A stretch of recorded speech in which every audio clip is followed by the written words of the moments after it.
Hello, my name is Bryn. I wanted to show how to make an animation project on how to make and use animation to present your projects. You have so many options, even ones where you don't have to draw or use your own voice. What I'm going to do first is show you how to sync voices to your character talking. If you want to use a character that isn't yours or you just don't want to draw it, you can look up your character on Pinterest or Google, download the photo,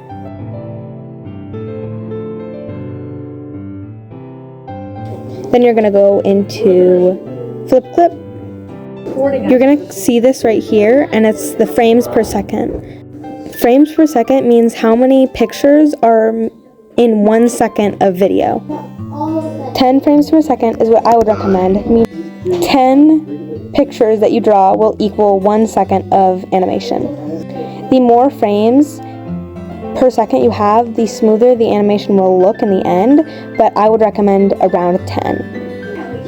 In the top corner, you're going to see these 3 dots. You're going to click on that, click Add Image, click on the image you want, import it, scale it to however big or small you want it. Then you're going to draw the mouth and make sure that it's open, but make sure to do it on a separate layer so that you can move this and not move the bottom drawing.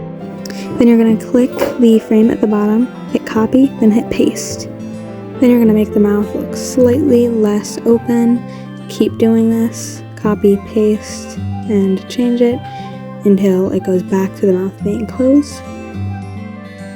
It should look somewhat like this when you're done.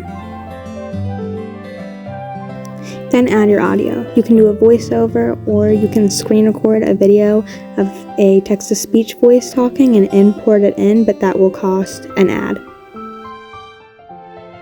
Then to make this repeated, you go to the top 3 lines up there. Then you hit Frames Viewer and you'll see all your frames. You're going to hold and press on the first one, then click all of them.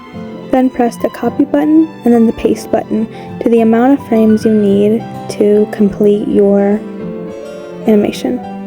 If a sound goes over and you don't have any frames there, it'll be a blank frame that will just be completely clear. When you're making visuals, for example, let's say you're going to draw a plant because your project's on plants. I'm going to draw a plant because, I don't know, I'm showing how plants get sunlight, I guess. You can copy and paste your frame to get a second frame with the same exact image and draw something new. Then if you move something, if you have onion on, it will show the image behind it, but slightly lighter. And just to gauge how long each frame is, if you set your thing for 10 frames per second, 1 frame will be 1/10 of a second. 5 frames will be a half a second, 600 frames will be 1 minute, etc., etc. Let's say I want to remove this leaf over here. You can use the lasso tool to take something and delete it or move it.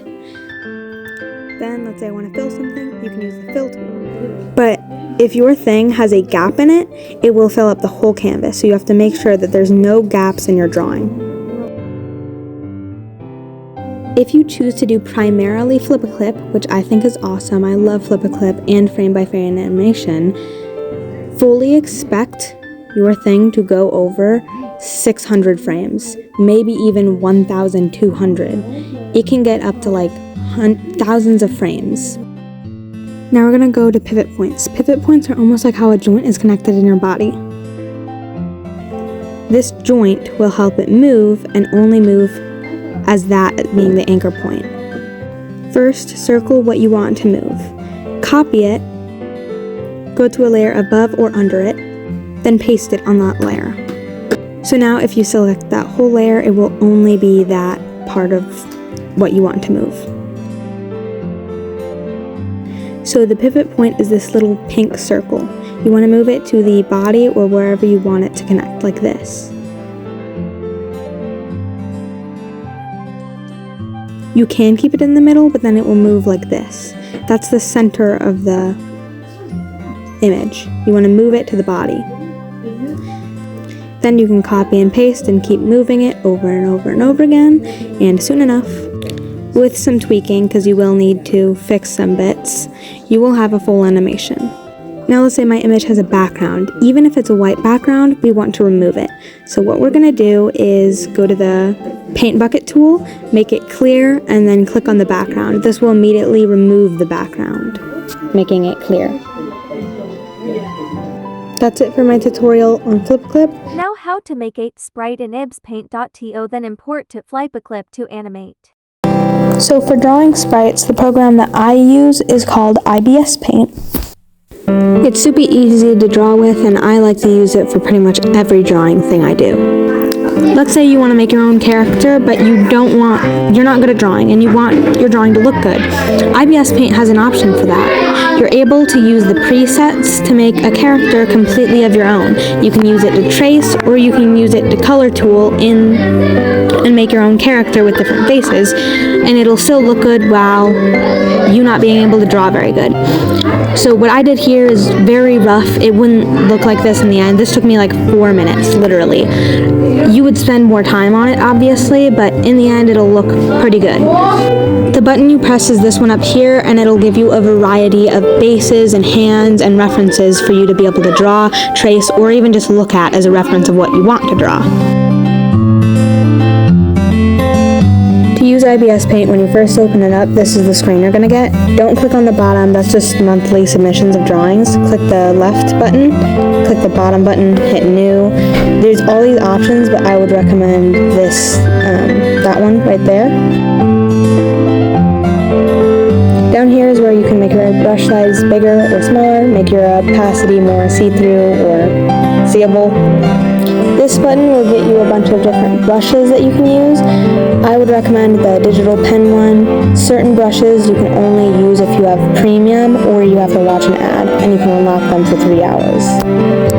When you click this button, you can hit reference window, and you can import an image that will be in the corner that you can either click on that button to make it show the screen that you're drawing on fully, or you can import a photo and make it show something. If you click this button, then that button, it will mirror your drawing, so whatever you draw on the left side will mirror onto the right side, or whatever you draw on the right side will mirror onto the left side. You can also change this so that it's up and down, or however you want it, but the default is left to right and right to left. This button will bring you to the colors, so you can change the color. This button will bring you to the layers, so you can move the layers, make a layer underneath something to color it in, and it won't go over the top layer, and you can use these to draw different things. Line out art should always be on the top, and then colors should always be on the bottom. This is called a clipping mask, so when you click on this, you can hit this little arrow in the bottom to make a clipping mask over something, and it will only draw on that bottom layer, but it won't go over it, if that makes sense.